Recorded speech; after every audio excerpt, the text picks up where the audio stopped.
اللہ تعالیٰ کا لاکھ لاکھ شکر ہے کہ جس نے ہمیں مسلمان پیدا کیا. اس نعمت کی بدولت ہمیں بچپن سے یہ معلوم ہوا کہ ہم کہاں سے آئے ہیں اور ہمیں مرنے کے بعد کہاں جانا ہے اور ہماری یہ زندگی کس مقصد کے لیے ہے. اللہ سبحانہ وتعالیٰ قرآن پاک میں فرماتے ہیں خلق الموت والحیات لیبلوکم ایکم احسن عملا، کہ اس نے موت اور زندگی کو بنایا کہ تمہیں آزما کر دیکھے تم میں اچھے کام کون کرتا ہے. ہم میں سے ہر ایک کے لیے یہ زندگی ایک امتحان ہے. ہم سب سے یہ دیکھا جا رہا ہے کہ ہم کیسے عمل کرتے ہیں. پھر ہماری زندگی کے اختتام پر ہم سب کو موت سے واسطہ پڑنے والا ہے، اور ہم سب یہ بات بھی اچھی طرح جانتے ہیں کہ ہماری زندگی میں وہ دن بھی آنے والا ہے جب ہم سب کو اللہ کے حضور حاضر ہونا ہے. وہاں ہمارے اچھے اور برے اعمال کی جانچ پرکھ ہونی ہے. وہاں ہم سے نعمتوں کے بارے میں سوال کیا جانے والا ہے. لہٰذا ہم میں سے ہر ایک کو ان حقائق کے بارے میں اچھی طرح معلوم ہونا چاہیے. آج کی اس شام جس موضوع پر ہم گفتگو کرنے والے ہیں وہ ہے موت کے بعد کیا ہوتا ہے، اور پھر موت کے بعد کیا چیز ہمیں فائدہ دیتی ہے. تو گویا آج کی گفتگو 2 حصوں پر مشتمل ہے. ایک تو بذات خود موت اور اس کے بعد ہونے والے مرحلوں سے متعلق ہے، اور دوسری کہ مرنے کے بعد پھر وہ کون سی چیزیں ہیں جن سے ہم سب کو فائدہ پہنچ سکتا ہے. موت کے بارے میں گفتگو کرنا کوئی بہت خوشگوار بات نہیں، لیکن ہم سب جانتے ہیں کہ یہ ایک بہت بڑی حقیقت ہے جس سے کوئی بھی فرار حاصل کر نہیں سکتا. یہ ایک ایسا تلخ پیالہ ہے جو ہم میں سے ہر ایک کو پینا ہے. اس لیے عقل مند ہے وہ شخص جو آنے والے وقت سے پہلے اس کے لیے تیاری کر لے اور اچھی طرح جان لے کہ اس پر کیسی کیسی کیفیات گزرنے والی ہیں. قرآن پاک میں اللہ سبحانہ وتعالیٰ فرماتے ہیں کل نفس ذائقۃ الموت، ہر شخص کو موت کا مزہ چکھنا ہے. اور یہ بات 3 بار فرمائی گئی ہے. موت کیا ہے؟ موت زندگی کا اپوزٹ ہے، زندگی کا جوڑا ہے.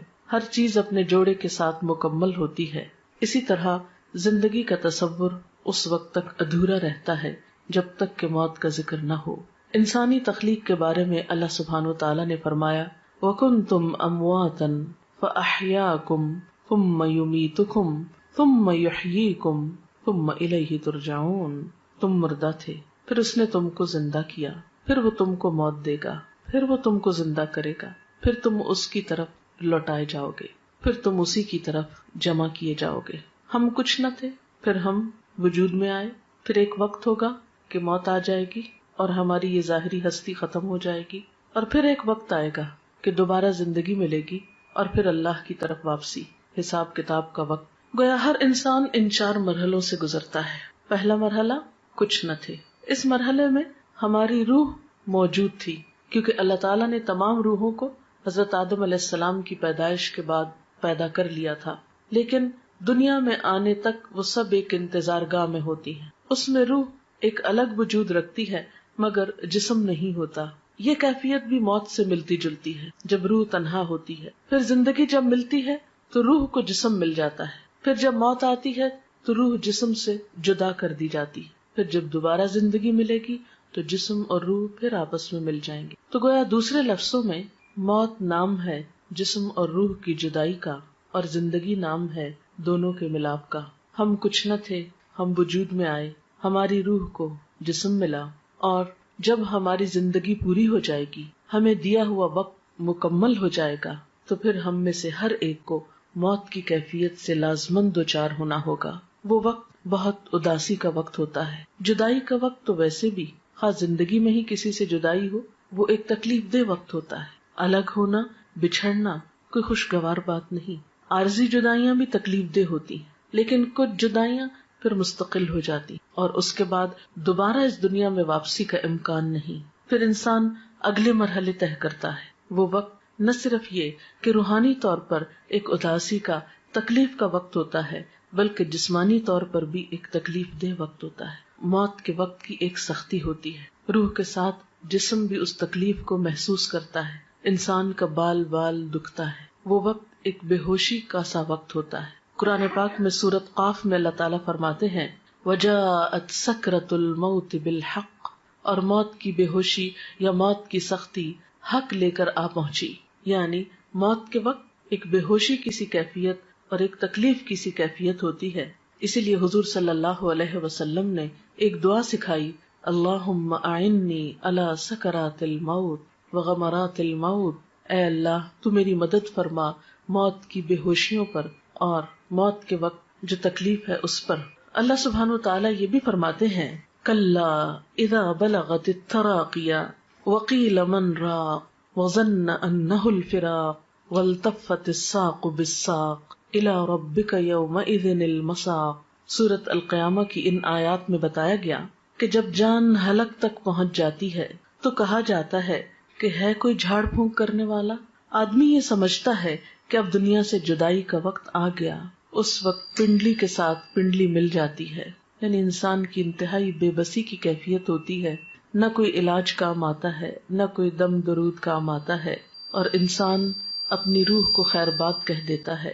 حضرت جابر رضی اللہ تعالی عنہ کہتے ہیں، رسول اللہ صلی اللہ علیہ وسلم نے فرمایا، موت کی تمنا نہ کرو، لا تمنوا الموت. جان کنی کی تکلیف بڑی شدید ہے، اور یہ نیک بختی کی علامت ہے کہ اللہ کسی بندے کی عمر لمبی کر دے اور اسے توبہ کی توفیق عطا فرما دے. موت کے بعد جسم ہوتے وہ قبر میں ہوتی ہے، اور روح جو ہوتی علیین سجین میں ہوتی ہے. نیک لوگوں کی روح علیین میں ہوتی ہے جو بلند جگہ ہے، اور بدترین لوگوں کی روح سجین میں ہوتی ہے جو قید خانہ ہے، اور وہاں ان کے ساتھ جو بھی معاملہ ہوتا ہے جزا یا سزا کا. لیکن قبر کے اندر یا جسم جہاں پر بھی ہو ایک لنک اس کا برابر رہتا ہے جس سے جسم بھی تکلیف محسوس کرتا رہتا ہے، خواہ وہ ایک گھڑے کے اندر ہو یا پھیلا ہوا ہو. بالکل ایسے ہی ہے جیسے کروڑوں میل دور سورج ہونے کے باوجود اس کی کرن ہمارے جسم پہ پہنچتی ہے تو ایک کنیکشن ہو جاتا ہے، اور ایک جیسے شعاع آپ کی آنکھ میں اگر ریفلیکٹ ہو کے بھی آتی ہے تو ایک پیئرسنگ افیکٹ ہوتا ہے اس کا. تو اسی طرح قبر میں مردے کو جو عذاب ہوتا ہے یہ قرآن و حدیث سے ثابت ہے. لیکن شہداء کی روحیں جو ہیں وہ جنت میں ہوتی ہیں، ان کو رزق دیا جاتا ہے اور ان کے ساتھ اچھا معاملہ ہوتا ہے. آپ نے فرمایا، شہیدوں کی روحیں سبز پرندوں کی شکل میں قندیلوں میں رہتی ہیں جو عرش الہی کے نیچے لٹکی ہوئی ہیں. جب چاہتی ہیں جنت میں سیر کے لیے چلی جاتی ہیں، اور جب چاہتی ہیں واپس آ کے انہیں قندیلوں میں بیٹھ جاتی. یہ مسلم کی روایت ہے. حضرت عبداللہ بن عباس کہتے ہیں کہ آپ صلی اللہ علیہ وسلم نے فرمایا، شہداء جنت کے دروازے پر بہنے والی خوبصورت نہر کے سبز گنبدوں میں ہیں جہاں انہیں صبح شام ان کا رزق دیا جاتا ہے. اس کے بعد یہ کہ قیامت کا دن آتا ہے اور انسان کا حساب کتاب شروع ہوتا ہے. میں اس کی تفصیلات میں نہیں جاؤں گی. میں اپنے لیکچر کا دوسرا اہم ترین حصہ کہ مردے کے لیے پھر ہمیں کیا کرنا چاہیے وہ تو پہنچ گیا جہاں اس کو پہنچنا تھا. ان احادیث کی روشنی میں اور قرآنی آیات کی روشنی میں زیادہ بڑا فرق جو ہے وہ مسلم اور کافر کا ہے، اور ایک چیز بیچ میں منافق کی بھی آتی اور برے اعمال کی بھی آتی. بہرحال قیامت کے دن انسان کی شکلوں صورتوں کو، اس کے مال کو، پراپرٹی کو، جائیداد کو، اس کی ذہانت اور اس کی ڈگریوں کو، سرٹیفکیٹس کو نہیں دیکھا جائے گا. اس کی نیت دیکھی جائے گی، اس کا اخلاق اور اس کے اعمال اور اس کا کردار دیکھا جائے گا کہ اس نے اللہ تعالیٰ کی پسند کے کتنے کام کی. مثلاً ایک شخص زبان کھولتا ہے اور غلط باتیں کرتا ہے، جھوٹ بولتا ہے، الزام تراشی کرتا ہے اور ساتھ نماز بھی پڑھتا ہے. ایک شخص شہید ہو رہا ہے اور ساتھ والدین کی نافرمانی وہ کرتا ہے. تو کچھ مسلمان ایسے ہوں گے کہ جن کے ملے جلے عمل ہوں گے. اب یہ اللہ تعالیٰ پر ڈپینڈ کرتا ہے کہ وہ کس کے ساتھ کیا معاملہ کرے. دیکھیں نا، آپ انسانوں میں کچھ انسان ہوتے ہیں جو آپ کے دوست ہوتے ہیں، آپ کو معلوم ہے کیسے معاملہ کریں. کچھ دشمن ہوتے ہیں، آپ کو پتا ہے. کچھ بیچ کے لوگ ہوتے ہیں، پھر وہ اللہ کی مرضی جس کیٹیگری میں ان کو رکھے. لیکن بہرحال نبی صلی اللہ علیہ وسلم نے جب صحابہ کرام کے سامنے ان سب باتوں کا ذکر کیا تو صحابہ کرام ایک موقع پر اتنا روئے کہ سب نے اپنے منہ پہ کپڑے ڈال لیے اور سسکیاں لے لے کر روئے. ان سب نے یہ محسوس کیا گویا یہ ساری باتیں ہمارے ہی بارے میں کی گئی.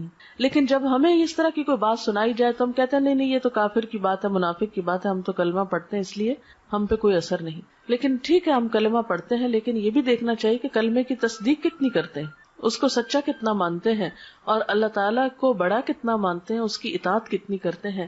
یہ بات بھی ہم سب کو سوچنے کی ہے. بات یہ ہے کہ عمل سے ہی انسان کی زندگی بنتی ہے اور اللہ تعالیٰ بھی انسان کے عمل کو دیکھتا ہے. اس لیے ہم سب کو یہ دیکھنا چاہیے کہ ہم نے اپنی آخرت کے لیے کیا تیار کر رکھا ہے. جیسے کہ قرآن پاک میں آتا ہے وَلْتَنْظُرْ نَفْسٌ مَّا قَدَّمَتْ لِغَدٍ، چاہیے کہ ہر شخص دیکھے اس نے اپنے کل کے لیے کیا تیاری کی ہے. سورۃ یاسین میں بھی اللہ سبحانہ و تعالیٰ فرماتے ہیں اِنَّا نَحْنُ نُحْيِي الْمَوْتَىٰ وَنَكْتُبُ مَا قَدَّمُوا وَآثَارَهُمْ وَكُلَّ شَيْءٍ أَحْصَيْنَاهُ فِي إِمَامٍ مُبِينٍ، کہ یقیناً ہم مردوں کو زندہ کریں گے اور ہم لکھ رہے ہیں جو کچھ وہ آگے بھیجتے ہیں اور جو اپنے آثار چھوڑ رہے ہیں، اور ہر چیز کو ہم نے ایک کھلی کتاب میں لکھ رکھا ہے.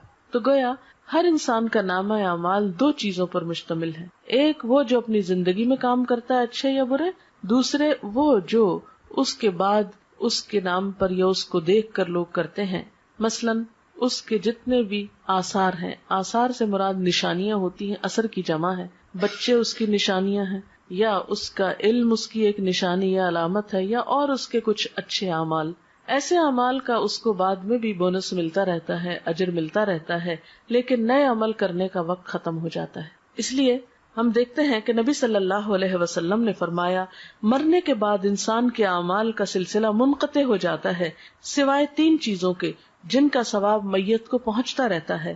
نمبر 1 صدقہ جاریہ کرنا، نمبر 2 لوگوں کو فائدہ دینے والا علم، نمبر 3 نیک اولاد جو میت کے لیے دعا کرتی ہے. تو گویا انسان کے آثار میں تین چیزیں ہیں. ایک تو یہ کہ زندگی میں انسان ایسی جگہ اپنے ہاتھ سے پیسہ لگا جائے کہ جس سے لوگوں کو فائدہ پہنچے، سے کوئی کنواں کھدوا دیا یا کوئی اسکول بنوایا، کوئی ہاسپٹل بنوایا یا کوئی اور اچھا کام کیا. دوسرا یہ کہ کسی کو کوئی تعلیم دے جائے، کچھ سکھا جائے، کوئی اچھی بات بتا جائے اور وہ اس پر عمل کرے. اور تیسری یہ کہ نیک اولاد جو اچھی تربیت والدین کرتے ہیں تو اس پر جو کچھ وہ نیک اولاد کام کرے گی وہ والدین کے لیے اجر و ثواب کا باعث ہوگی. حضرت انس کہتے ہیں کہ میں نے نبی صلی اللہ علیہ وسلم سے سنا، آپ فرماتے ہیں دوست تین قسم کے ہوتے ہیں، یعنی فرینڈز کی تین قسمیں. ایک دوست تم سے کہتا ہے میں تمہارے ساتھ رہوں گا یہاں تک کہ تم قبر میں پہنچ جاؤ. ایسا آدمی جب قبر میں پہنچتا ہے تو وہ دوست اس کا ساتھ چھوڑ دیتا ہے. دوسرا دوست وہ تم سے کہتا ہے تمہارا بس اتنا حصہ ہے جتنا تم نے غریبوں کو دیا، اور جو کچھ تم نے نہیں دیا اپنے پاس رکھا وہ تمہارا نہیں. اس دوست کا نام مال ہے.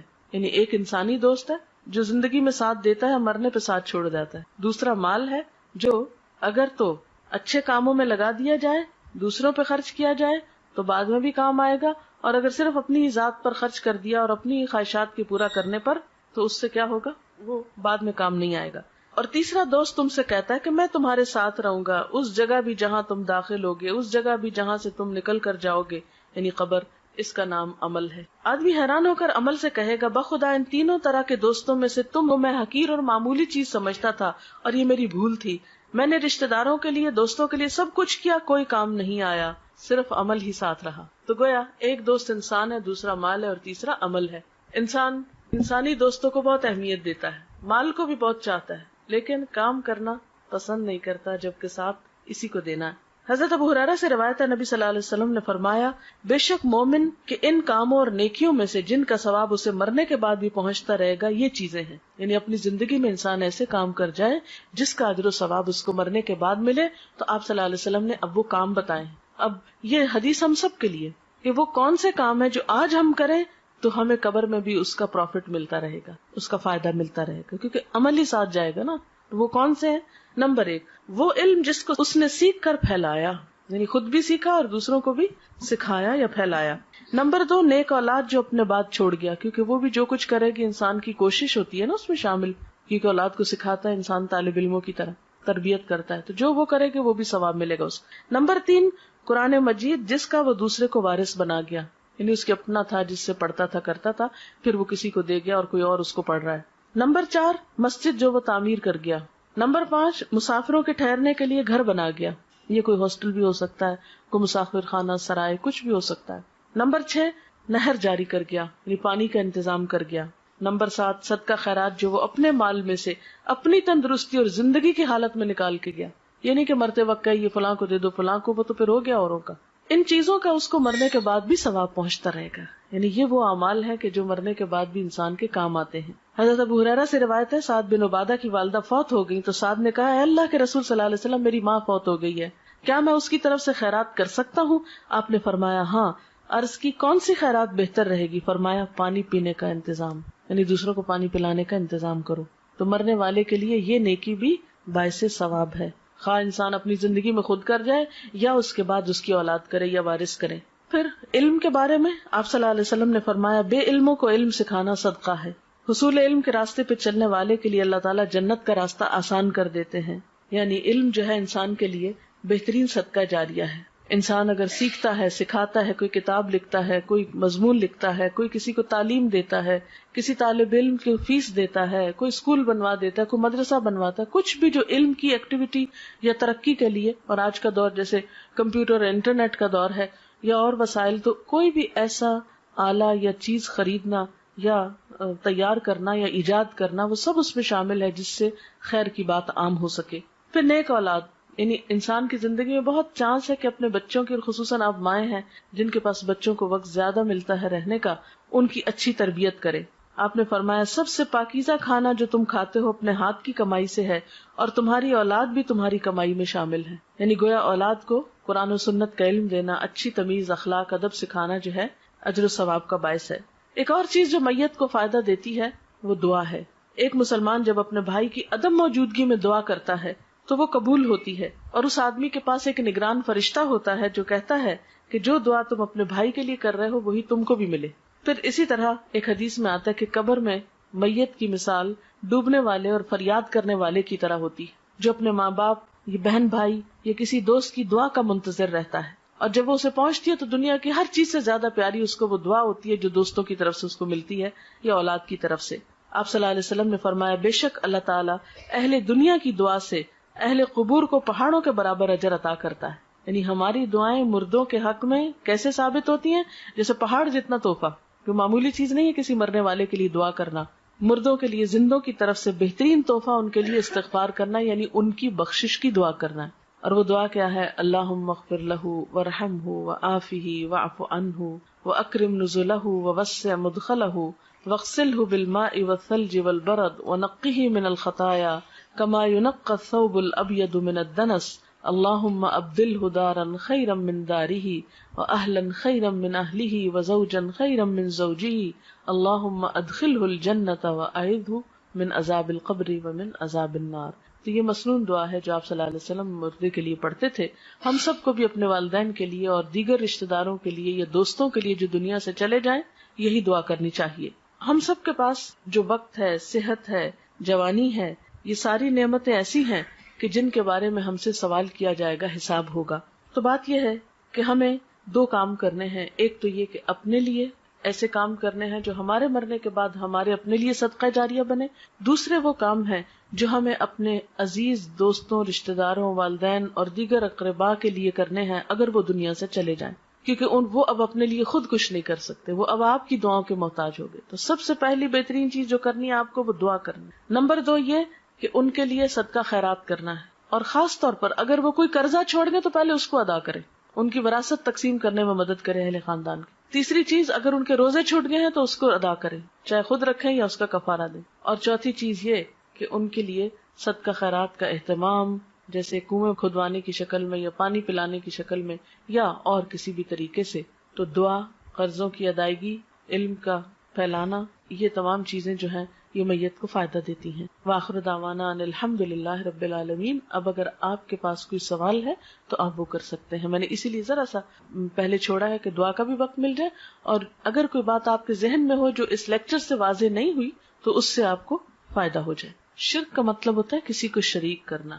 اللہ تعالیٰ کی ذات میں، اس کی صفات میں، اس کے حقوق میں، اختیارات میں کسی اور کو شریک سمجھنا شرک ہوتا ہے. ذات میں شرک کیا ہے؟ جیسے اللہ تعالیٰ کو الہ ماننے کے علاوہ پتھروں کے بت یا فرشتوں یا نیک انسانوں کو بھی پوجنا، یعنی خواہ وہ کوئی قبر ہو یا پتھر کا کھڑا بت ہو یا کوئی فرشتہ ہو یا پھر مورت ہو یا کوئی بھی چیز. صفات میں شرک یہ ہوتا ہے کہ جو قوت اللہ کے پاس ہے وہ اوروں کے پاس بھی. مثلا وہ رزق دیتا ہے تو ہم یہ آس لگا لیں کوئی اور بھی دیتا ہے. اگر وہ دعائیں سنتا ہے تو ہم سمجھے کوئی اور بھی ہماری پکار سننے والا ہے. اگر وہ رزق اور اولاد دیتا ہے تو ہم سمجھے کسی انسان کے ہاتھ میں بھی ہے، نعوذ باللہ. ایسا یہ صفات میں شرک ہوتا ہے. کسی کو قسمتوں کا بنانے بگاڑنے والا ماننا نہیں، یہ سب صرف اللہ ہی کرتا ہے. ان یمسسک اللہ بضر فلا کاشف لہ الا، اگر تم کو کوئی نقصان پہنچے تو اس کو دور کرنے والا کوئی نہیں سوائے اللہ کے. اگر یہ سمجھنا کہ ہمارا غم اور مشکل کشائی کوئی اور کر دے گا، یہ شرک. اسی طرح حقوق کے، جیسے عبادت اللہ کی ہونی چاہیے، اگر آپ غیر اللہ کی شروع کر دیں، نماز، روزہ، سجدہ وغیرہ، تو یہ شرک. اختیارات، یہ کہ جیسے اختیارات اللہ کے اگر کسی اور میں سمجھے تو یہ بھی شرک. سوال ہے میت کے نام پر کھانا پکا کر کسی کو کھلانا یا مسجد میں بھیجنے سے میت کو فائدہ ہے یا نہیں؟ اگر وہ کسی غریب کو آپ کھلا رہے ہیں، کسی ضرورت مند کو دے رہے ہیں، تو انشاءاللہ فائدہ پہنچے گا، یعنی صدقہ اس کے نام پر آپ کر رہے ہیں، اس کو فائدہ پہنچانے کا۔ لیکن اگر وہ پکا کر خود ہی بیٹھ کے کھا لیتے ہیں، جیسے ہمارے ہاں ہوتا ہے کہ تیسرے دن کل کرتے ہیں اور اس میں اچھے اچھے فروٹ کاٹتے ہیں اور وہ سب آئے ہوئے دوست رشتہ دار کھا پی کے گھروں کو چلے جاتے ہیں، پارٹی کا سما ہوتا ہے، تو یہ تو کوئی صدقے کی قسم نہیں ہے۔ یا پھر یہ کہ ہر جمعرات کو ہم اسی طرح کا کام کرتے ہیں، یا 40 دن گزرنے پر ہم دیگ چڑھاتے ہیں اور سب ایک جیسے دعوت ہو رہی ہے سب کی، آئے بیٹھے کچھ اور کھایا پیا اور چلے گئے، تو صدقہ ہے نا، یعنی کسی غریب کو کھلانا، کسی ضرورت مند کو دینا۔ تو میت کے نام پر اگر آپ صدقہ کرنا چاہتے ہیں تو ضرورت مندوں کو دیں، یتیموں کو دیں، بیواؤں کو دیں، مسکینوں کو دیں، یہ صدقہ ہوگا۔ 13 شعبان کو میت کے حوالے سے کوئی چیز قرآن و سنت سے ثابت نہیں ہے۔ اچھا، اب آپ دیکھیں کہ میت کے لیے مثلاً اگر صدقہ کرنا ہے اور آپ کو غریب مسکین کو بھی آپ نے کھانا کھلا دیا، تو اور کیا کریں؟ کسی کو پڑھا دیں، کسی بچے کی فیس دے دیں، اور نیت یہ کر لیں کہ اس کا ثواب میت کو پہنچے۔ کوئی اسکول بنوا، آپ دیکھیں ہمارے اسکولوں میں لائٹ نہیں ہوتی، بیٹھنے کو کرسیاں نہیں ہیں بچوں پہ، اور اسی طرح عمارت نہیں ہے سر پہ۔ پاکستان میں کتنے اسکول ایسے ہیں جن کی چھتیں ہی نہیں ہیں، اوپن میں اسکول ہو رہے ہیں۔ تو یہ علم جو ہے یہ فرض ہے مسلمانوں پر حاصل کرنا، طلب العلم فریضۃ علی کل مسلم۔ اس فرض کی ادائیگی میں اگر آپ کوئی بھی چیز میت کے لیے کرتے ہیں تو اس کا بھی فائدہ ہے۔ اور ابھی تو مردے کی حالت میں نے بتائی ہے کہ یا تو نیک ہوگا اور یا بد ہوگا۔ تو اب اگر ایک شخص سزا میں مبتلا ہے وہاں، تو آپ کا کیا خیال ہے وہ عید کر رہا ہوگا؟ یہ تو عقل کو بھی نہیں لگتی نا بات کہ مردہ عید کرے۔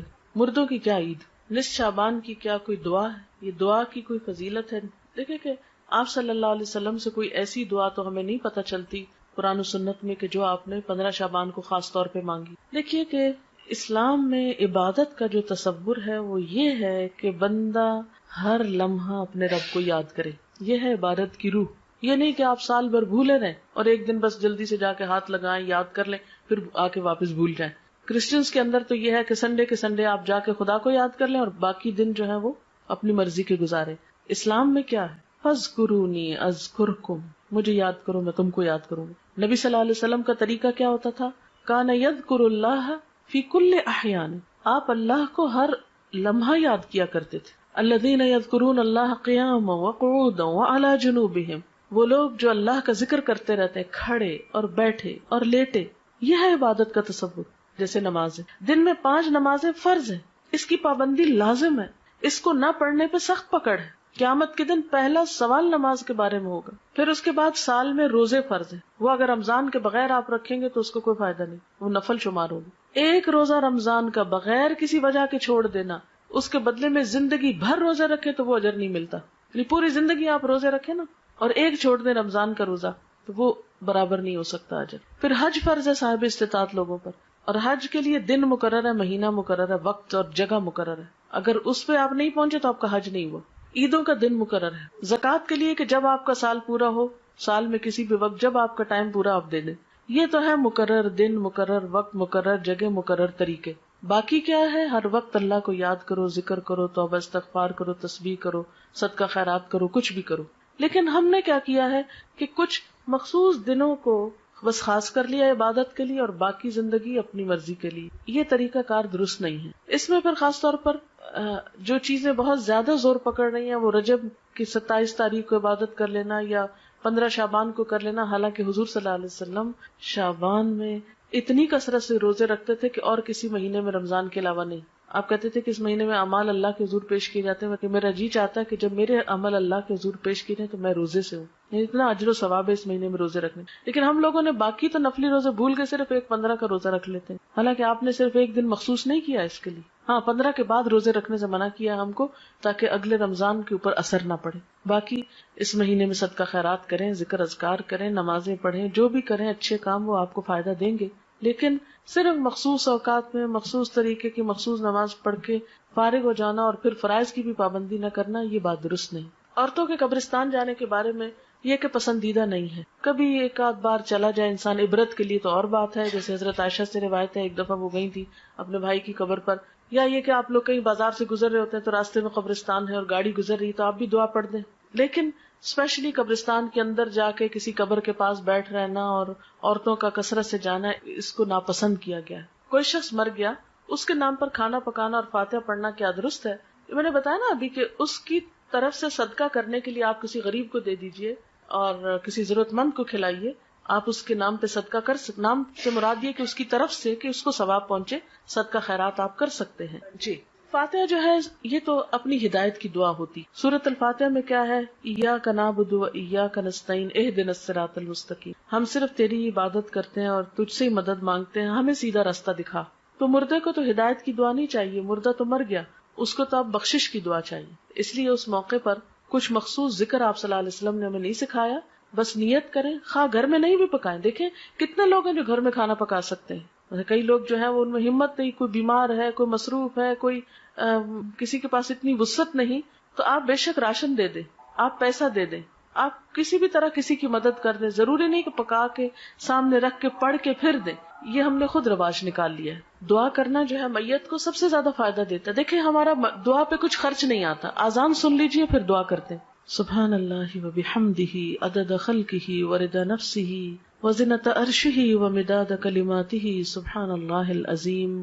اللہم صل علی محمد وعلی آل محمد کما صلیت علی ابراہیم وعلی آل ابراہیم انک حمید مجید. اللہم بارک علی محمد وعلی آل محمد کما بارکت علی ابراہیم وعلی آل ابراہیم انک حمید مجید. ربنا آتنا فی الدنیا حسنۃ وفی الآخرۃ حسنۃ وقنا عذاب النار. ربنا لا تزغ قلوبنا بعد إذ هديتنا وهب لنا من لدنك رحمة إنك أنت الوهاب. ربنا هب لنا من أزواجنا وذرياتنا قرة أعين واجعلنا للمتقين إماما. ربنا لا تؤاخذنا إن نسينا أو أخطأنا.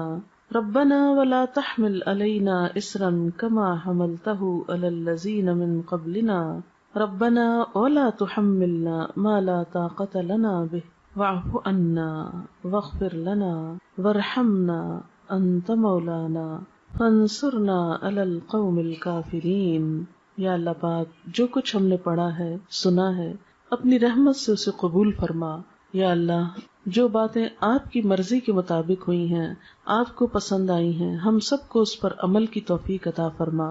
اگر کوئی بات بھولے سے زبان سے ایسی نکلی ہے جو آپ کو پسند نہیں آئی تو ہم سب کو اس سے دور کر دے. یا اللہ تو ہمارے گناہوں کو معاف کر دے، ہمیں ہدایت عطا فرما، ہمیں ان کاموں کی توفیق دے جن سے تو راضی ہو جائے. اللہ ہمیں اپنی محبت عطا کر دے، اپنے حبیب محمد صلی اللہ علیہ وسلم کی محبت عطا کر دے، نیک بندوں کی محبت عطا کر دے. یا رب العالمین تو ہمارے گناہوں کو معاف کر دے، ہماری کوتاہیوں سے اور سستی سے درگزر فرما. یا اللہ تو ہمیں اس زندگی میں ان کاموں کی توفیق دے جن سے تو راضی ہو جائے. اللہ ہمارے والدین پر اپنی رحمت فرما. یا رب العالمین ریحانہ اور رخسانہ کی والدہ پر اپنی رحمت فرما، ان کے درجات بلند فرما، ان کو اپنی عافیت میں رکھ، ان کو جنت الفردوس کے اعلیٰ مقام میں جگہ عطا فرما، انہیں آخرت کی بہترین بھلائیاں نصیب فرما، ان کی اولاد کو ان کے لیے صدقہ جاریہ بنا، انہیں بہترین نیک اعمال کی توفیق دے جو ان کی والدہ کے لیے بہترین اجر کا سبب ہوں. یا رب العالمین ہم سب بھی اس رستے کے مسافر ہیں، ہمیں بھی ان کاموں کی توفیق دے جو ہمیں وہاں کام آنے والے ہیں. ہماری موت کی سختی کو ہم پہ آسان کر دینا، نیک فرشتوں سے ہمارا واسطہ ہو. یا اللہ ہمیں قبر کے عذاب سے بچانا. یا اللہ تو ہمارا خاتمہ ایمان پر فرمانا، آخری وقت کلمہ نصیب فرمانا. یا اللہ ہماری اولادوں کو ہماری آنکھوں کی ٹھنڈک بنا، انہیں دنیا اور آخرت میں کامیابی دے. یا اللہ ہمیں نیکی کے کاموں کی توفیق دے، برائیوں سے بچنے کی توفیق عطا کر دے. اپنی ذات پر ہمیں مکمل ایمان اور بھروسہ عطا کر دے. جتنی بہنیں یہاں آئی ہیں سب کا آنا قبول کر، اس گھر پر اپنی خیر و برکت نازل فرما، سب کے دکھ تکلیفیں پریشانیاں دور فرما، ہم سب کو اپنی رحمت سے ڈھانپ لے، ہم سے درگزر فرما. تو ہی ہمارا مولا ہے، ہم سب پر اپنی رحمت فرما. ربنا تقبل منا انک انت السمیع العلیم وتب علینا انک انت التواب الرحیم. وصلی اللہ تعالی علی خیر خلقہ محمد وعلی آلہ واصحابہ وأهل بيته أجمعين برحمتك يا أرحم الراحمين. إلهي آمين. سبحانک اللہم و بحمدک نشہد ان لا الہ الا انت نستغفرک و نتوب الیک۔ رخسانہ، کچھ کیسٹ اور کتاب شاید آپ کو اپنی والدہ کے صدقہ جاریہ کے لیے تقسیم کرنا چاہتی ہیں، اس کے لیے میں آپ کو تھوڑا سا گائیڈ کرنا چاہوں گی کہ جب بھی آپ نماز پڑھیں اور قرآن پاک پڑھیں تو یہ چھوٹی سی دعاؤں کی کتاب ہے، اس کو آپ اپنے پرس میں رکھ لیں، اپنے کہیں بھی قریب رکھ لیں۔ تو ویسے تو اتنی دعائیں زبانی یاد نہیں ہوتی، بھول بھی جاتے ہیں ہم، ترتیب یاد نہیں ہوتی، تو آپ کیا کر سکتے ہیں کہ قرآن پاک کے بعد دعا قبول ہوتی ہے، اس وقت آپ وہ کتاب کھولیں، 5 دعائیں، 10 دعائیں، 20 جتنی آپ میں توفیق ہو ان کو پڑھ لیں، نشانی رکھ لیں، پھر اگلی نماز کے بعد پھر اگلی 5-10 پڑھ لیں، پھر اگلی نماز کے بعد اس طرح کر لیں، یا اگلی تلاوت کے بعد، کیونکہ میرا خود اپنا طریقہ یہی ہے کہ میں جب بھی نماز یا قرآن پڑھتی ہوں تو پھر ان دعاؤں کو آگے آگے چلاتی جاتی ہوں۔ اس طرح الحمدللہ قرآن کی دعائیں اور نبی صلی اللہ علیہ وسلم کی جو مسنون دعائیں ہیں جس میں دنیا آخرت کی ہر بھلائی کا ذکر ہے، ہمارا اپنا دماغ اتنا کام نہیں کرتا، تو وہ آپ پڑھتے جائیں۔ اس کا ایک تو فائدہ آپ کو خود ہوگا، دوسرا یہ کہ جن کے صدقہ جاریہ کے لیے یہ دیا جا رہا ہے ان کو بھی ثواب پہنچے گا۔ دوسرا ایک کیسٹ ہے، اس کیسٹ کا نام ہے واپسی۔ یہ ہماری ایک بچی تھی، طالبہ تھی، وہ فوت ہو گئی، اچانک اس کا ایکسیڈنٹ ہوا تو فوت ہو گئی۔ وہ اتنی نیک بچی تھی کہ خود پڑھتی بھی تھی اور پڑھاتی بھی تھی اور ہر ایک کی مدد کے لیے تیار رہتی تھی، تو اس کی زندگی ایک بہت مثالی زندگی تھی۔ اور اس کے علاوہ تعزیت کے کچھ آداب اور واپسی کا جو سفر ہے دنیا سے، اس پہ کچھ باتیں اس کیسٹ میں موجود ہیں، آپ خود بھی سنیں، اوروں کو بھی سنائیں، تو اس سے بھی انشاءاللہ ان کی والدہ کے لیے بھی اور خود اس بچی کے لیے جو فوت ہوئی ہے ایک صدقہ جاریہ ہوگا۔ اگر ہم دوسروں کے لیے بھلائی سوچیں گے، ہم دوسروں کے لیے خیر سوچیں گے، تو انشاءاللہ اللہ تعالی ہمارے لیے بھی کوئی خیر کا راستہ نکال دے گا۔ السلام علیکم ورحمۃ اللہ وبرکاتہ۔